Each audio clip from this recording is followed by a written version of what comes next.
सरस्वती नमस्तुभ्यं वरदे कामरूपिणि विद्यारम्भं करिष्यामि सिद्धिर्भवतु मे सदा। Hello students, let's continue chapter Boli written by Khwaja Ahmad Abbas, K.A. Abbas. Have you seen her? Said Bishambar to the friend next to him. She has pock marks on her face. So what? You are not young either. Maybe, but if I am not to marry her, her father must give me 5,000 rupees. क्या तुमने उसे देख लिया है?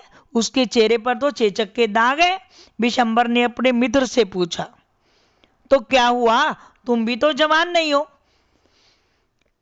बिशंबर कहता है कि मैं इससे शादी तब करूंगा यदि इसके फादर मुझे 5,000 रुपीस देंगे, यानी कि इसके फादर को मुझे 5,000 रुपए देने होंगे।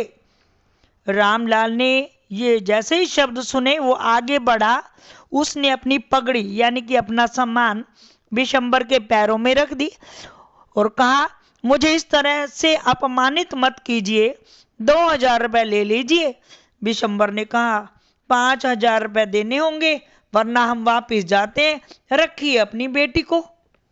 Be a little considerate please. If you go back, I can never show my face in the village, then out with 5,000. कृपया थोड़ा सा विचारशील बनो। यदि आप वापस चले गए तो मैं गांव में अपना मुंह नहीं दिखा सकूंगा। तब उसने ये कहते हुए 5,000 रुपए भी निकाले। Tears streaming down his face, Ramlal went in, opened his safe and counted out the notes. He placed the bundle at the bridegroom's feet. चेहरे से आंसू गिराते हुए रामलाल अंदर गया, तिजोरी खोली और नोटों को गिना और उसने बंडल को लाके दूल्हे के कदमों में रख दिया। बिशंबर के लालची चेहरे पर नोट का बंडल देखते ही एक विजय भरी मुस्कान चमकी। उसने तो जुआ खेला था ना, और वो इस जुए में जीत गया। और फिर कहता है, मुझे माला दीजिए। उसने घोषणा कर दी, यानी कि अब मैं भोली को माला डाल देता हूं। Once again the wheel was slipped back from the bride's face, but this time her eyes were not downcast. She was looking up, looking straight at her prospective husband, and in her eyes there was neither anger nor hate, only cold contempt. एक बार फिर दुल्हन के चेहरे से पर घूंघट हटाया गया। भोली तो अब ऊपर की तरफ देख रही थी।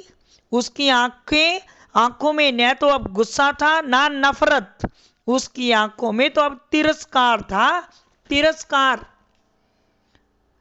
बिशंबर ने दुल्हन के गले में डालने के लिए माला निकाली। भोली तो एकदम उठकर खड़ी हो गई। उसने घूंघट को उतार फेंका और उसकी माला भी अग्नि में जा गिरी। पिताजी, said Bholi in a clear, loud voice, and her father, mother, sisters, brothers, relations, and neighbors, startled to hear her speak without even the slightest stammer. Pitaji, take your money back. I am not going to marry this man. क्या बोली भोली? पिताजी, भोली ने ऊंची आवाज में कहा, पिताजी। तो ये आवाज सुनते ही उसके फादर, उसके मदर, ब्रदर, सिस्टर, रिश्तेदार और इवन की जो भी मैरिज में आए हुए थे पड़ोसी, सब के सब हैरान रह गए। पिताजी, अपना मनी वापस ले लो। I am not going to marry him. मैं अब इससे शादी नहीं करने जा रही। Ramlal was thunderstruck. The guest began to whisper, so shameless, so ugly and so shameless. Bholi, are you crazy? Shouted Ramlal. You wanted to disgrace your family? Have you some regard for our इज्जत? रामलाल ने जैसे ही भोली की आवाज सुनी वो तो हक्का बक्का रह गया। भोली और क्या कहा, भोली तुम पागल हो गई हो क्या? कुछ हमारी इज्जत का तो ख्याल करो।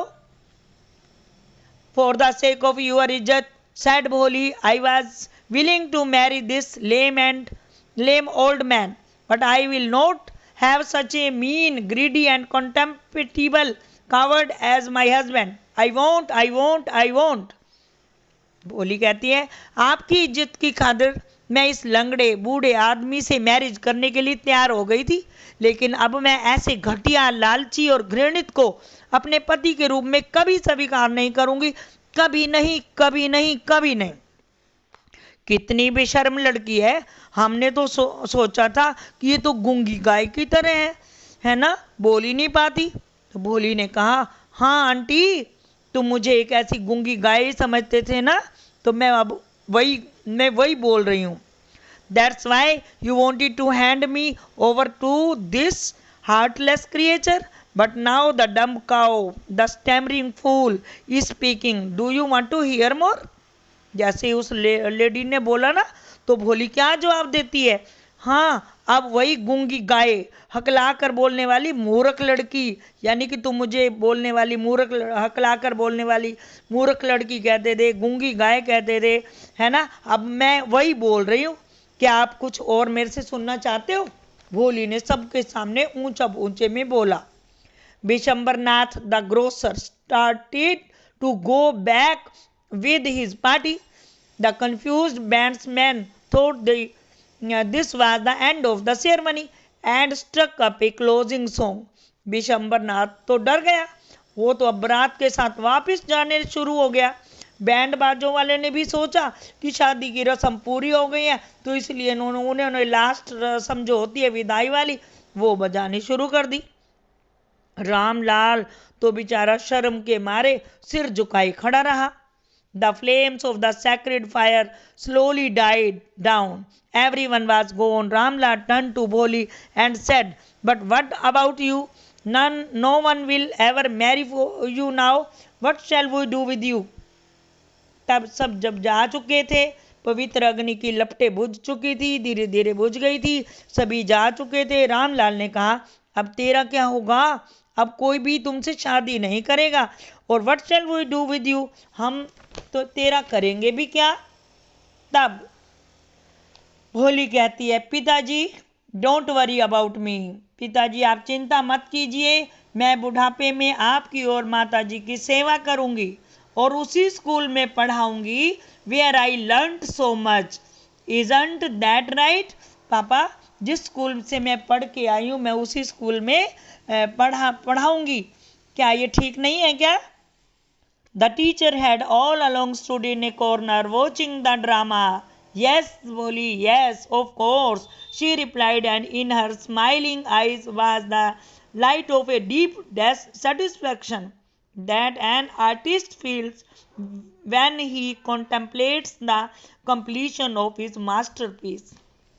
ये सब जब भोली बोल रही थी, तब उसकी टीचर भी एक कोने में, आज मैरिज में तो आई हुई थी, एक कोने में खड़ी इस नाटक को देख रही थी।